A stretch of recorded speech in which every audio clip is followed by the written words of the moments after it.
का स्वागत भी करा थे ना।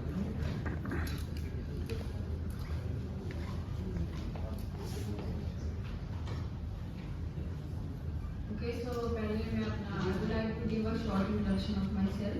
I'm Priyanshi and I'm doing my masters in sociology from Jawaharlal Nehru University. So I would like to begin with the quotation of Ambrose Pinto, a very renowned scholar from South India. So he says that in a caste society, recognition of caste alone can transform the society and leading to the emergence of casteless society. He was saying that denial of caste can only transform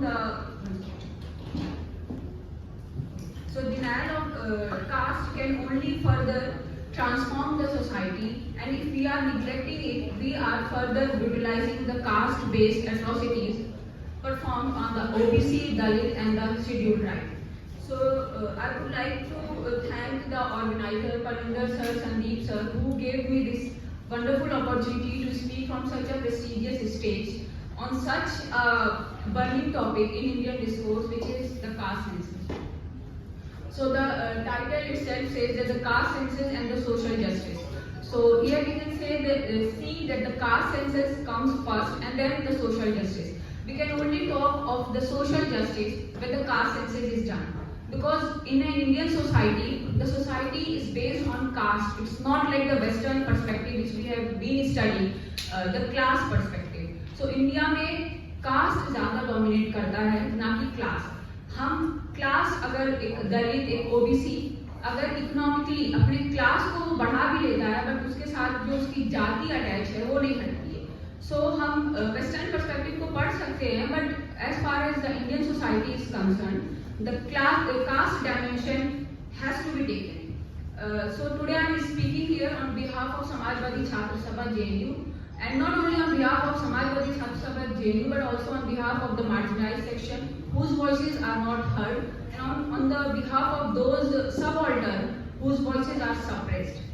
As the title is the caste census, so as far as the social justice is concerned, social justice is a very umbrella term. It's not like we can talk only of the social justice. Anyone can avail social justice in a society like India when he or she has the political justice, he or she has the social and the economic justice as well. So everyone is saying that now we have developed so much, we have this technology, but the basis is that the caste is still prevalent in the society. And we can see who are saying that the caste is not prevalent. These are the people who are in the minority, who constitute just 20% of the population of India. And they are using 80% of the resources which is present in our country. So I am talking about the upper caste society which is in a minority, and 80% are the Dalit, are the OBC and the SCs. And they are being deprived of the basic human conditions. So as Baba Sahib was also saying that everybody is saying that the caste is almost like neglected in the Indian society now. But अगर जाति नहीं होती तो रोहित वेमुला का case भी नहीं होता, और अगर जाति नहीं होती तो हाथरस जैसे जो केस हो रहे हैं वो भी नहीं होते, और अगर जाति नहीं होती तो जो नॉट फाउंड सुटेबल का यूनिवर्सिटी में हम देख रहे हैं कि the OBC candidate, SC candidate or the ST candidate is not suitable because of the jati. The caste matters a lot. So caste is still not diminished in the Indian society. Karl Marx was saying that, as I said, that the class conscious, everybody is saying that if we measure the census of the caste, अगर हम जाति को गिन रहे हैं, so it will further substantiate the feeling of the caste that I belong to a particular caste, I do not belong, I belong to the upper caste and I belong to the lower caste. But the thing is that if we are measuring, we are knowing our lived condition. हमारे समुदाय से, हमारी जाति से, या हम जिस जाति से बिलोंग करते हैं, हमारी जाति से कितने लोग रिप्रेजेंट कर रहे हैं हमें in the bureaucracy, in the administration, in the academia और इन द जुडिशरी. जब ये सेंसस होगा तभी तो हम जान पाएंगे कि हमारे कितने लोग हैं, हमारी आवाज को. Because as far as we know that हम जब तक हमारे लोग नहीं बोलेंगे हमारे लिए कोई बोलने वाला नहीं है. तो we have to work with ourselves, with our community. So Marx was saying that the class consciousness has to come, but in Indian society, the caste consciousness has to come. That we belong to the caste, this particular caste, and we should be conscious of our conditions, that we are being suppressed by the state or by the people who belong to the upper caste. So as far as the importance of caste census is concerned, the measurement of caste has to be done, because if we are not measuring, then how can we cure something? अगर हम doctor के पास जाते हैं और कहते हैं कि हमें ये बीमारी है, we can only talk of the बीमारी, we can only talk of the disease, and the doctor can only cure the disease when he does the X-ray or whatsoever the process is. तो हम जब उसको measure करेंगे तभी तो जान पाएंगे कि कौन सी बीमारी है, क्यों बीमारी ये इस इंसान को पकड़ी है। तो भारतीय समुदाय में जो जाति की बीमारी है उसको हम मेजर नहीं करेंगे कि किस जाति के लोग सबसे ज्यादा डोमिनेट कर रहे हैं, whether they are constituting 20%, still they are occupying the resources of 80%। तो उसको मेजर करना बहुत जरूरी है। तो अगर सरकार उसको मेजर करती है, इसके पीछे एक साइंटिफिक रीजन भी, we are moving toward scientific era, but as far as the question of caste census is concern, सब लोग बैकलॉग ले लेते हैं, because caste is very much a debatable concept. Nobody wants to talk about the caste, but as the Samajwadi Party is also speaking of the PDA, because पिछड़ा दलित and the अल्पसंख्यक जो एक concept है, इनके लिए बोलना बहुत जरूरी है, which is done by the Samajwadi party. तो सरकार अगर मेजर नहीं करेगी डेटा को, तो किसके ऊपर कितना एक्सपेंडिचर रखना है, कौन कितना ज्यादा आगे हो चुका है, ये कैसे पता चलेगा। तो the last caste census was held in 1931, which was in British Indian government, because India got independence in 1947। तो ब्रिटिश ने जो कराया था 1931, उसी के बेस पे जो मंडल कमीशन था वो भी उसी डेटा के बेस पे बना था। मंडल commission was applied in 1980 after so many years, after so many revolution, fighting for the community, and so many people fought for the rights of the OBCs। so जो मंडल commission था, it was built on the census of 1931।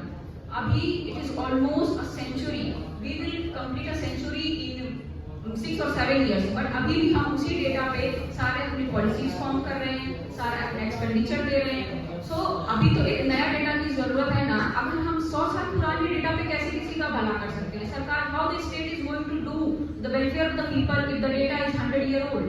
तो हम इस question को उठा सकते हैं। सो मंडल commission ने 1931 के डेटा के बेस पे जो इनइक्वालिटी सोसाइटी में प्रेजेंट थी उसको दिखाया उन्होंने। After so many fights, we got reservation for 27%, and we constitute most part of the population of the Indian society। तो हमें 27% reservation मिला। and if you talk about the Kaka Kalekar committee which was done in 1952, so they were also favoring the caste census, because caste is very much a part of Indian society। हम caste को neglect नहीं कर सकते, but the people, the cabinet or the constituency was more focused on making state on the basis of language। हम भाषा के आधार पर राज्य बनाने की बात कर रहे थे कि इस भाषा के बेस पे ये राज्य होना चाहिए, उस भाषा के बेस पे ये राज्य होना चाहिए, but we were neglecting the question of caste। caste को हम neglect नहीं कर सकते। तो हम उसके बाद I would like to give the debate of Satish Deshpande and Mary John। They are also saying that the biggest mistake done by the Indian state is neglecting the caste census। Caste blindness, he uses the word caste blindness। If the state is turning blind towards measuring the caste census, then it is very much part of the state, that the state is hiding those people who are in the position of power। State क्यों नहीं measure करना चाह रही है caste? Because they know if we measure, then the data will be exposed, we will be exposed, because we are constituting most prestigious and the most renowned position, which is bureaucracy, which is in judiciary, which is in media, which is in academics। academic में भी इस समय NFS वाला बहुत ज़्यादा एक prevalent topic है, तो इसलिए सरकार नहीं करती है। and Christopher Jeffrodol also talks about that caste in Indian society is a bit, he is a foreign scholar who has done a tremendous study on the caste and politics in India। So he says that the caste is very much prevalent in Indian society, and caste determine the social and the economic status of the people in India। He has done a lot of study, and he is giving the fact on the basis of some study। How can we neglect the fact if somebody has done their study? The people don't study and then they say the caste is no more present, because they are saying because उनको अपना position hide करना है, the privileges they are enjoying, they want to hide that. But he says that the social and economic status is dependent on the caste. If people belonging to the lower caste, they become economically strong. The class status has come, but the caste status doesn't go. If someone from the OBC caste becomes officer in bureaucracy, judiciary, but the tag of the caste doesn't go, and there are hardly any people present in these renowned positions in bureaucracy or academics. अगर हम measure नहीं करेंगे तो जानेंगे कैसे कि हमारे लोग कितने हैं, कितना, और measure करने के बाद ही we can brought changes in the Mandal Commission also. Like अगर कोई जाति ठीक ठाक हो गई है economically, socially, then we can reduce their percentage in the reservation. और अगर कोई कास्ट पर्टिकुलर कास्ट जाति के बावजूद भी नहीं बढ़ पाई है, so we can increase their percentage in the reservation. So Christopher Jeffrey was also talking about, and not the least Baba Saheb Ambedkar, the father of the Indian Constitution, who gave the brief to the Dalit, the OBC.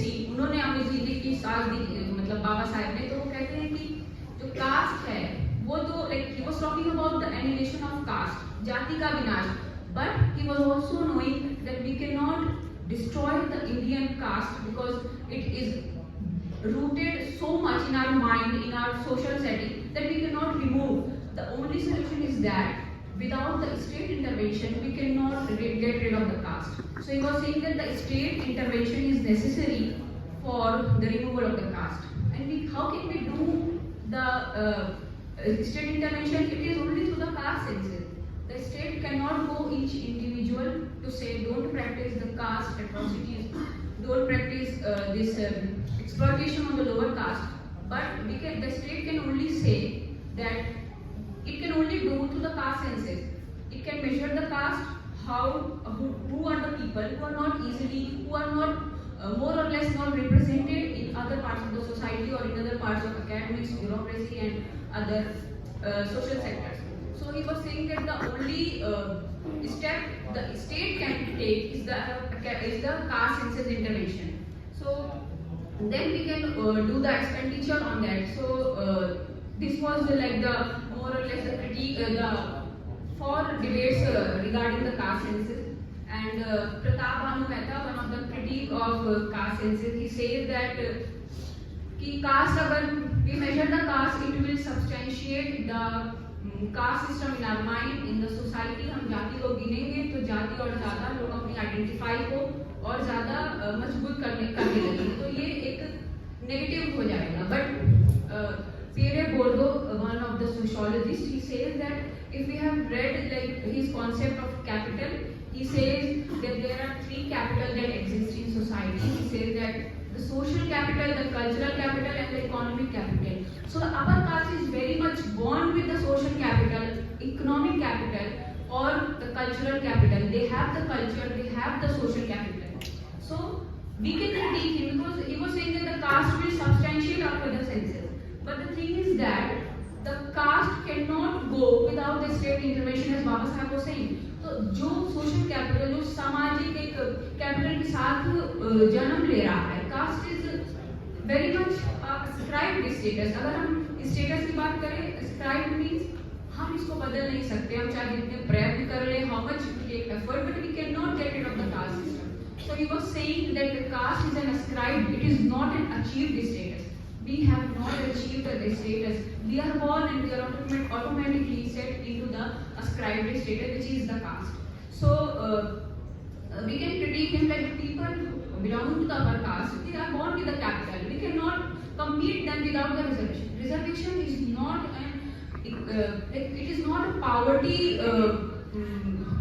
We do not have to take people from the poverty. We have to give them representation. कोई गरीबी उन्मूलन कार्यक्रम नहीं है reservation से कि आपको उनको गरीबी से निकालना है. People are there who are socially suppressed. Even if the Dalit is not economically suppressed, he will be socially suppressed by the upper caste. तो उनको रिजर्वेशन देके हम उनको जब रिप्रेजेंटेशन देंगे तो वो अपने दम पे खड़ा होकर अपने लिए आवाज उठा सकता है. So reservation is very much about the representation, and reservation will only be given when we will count the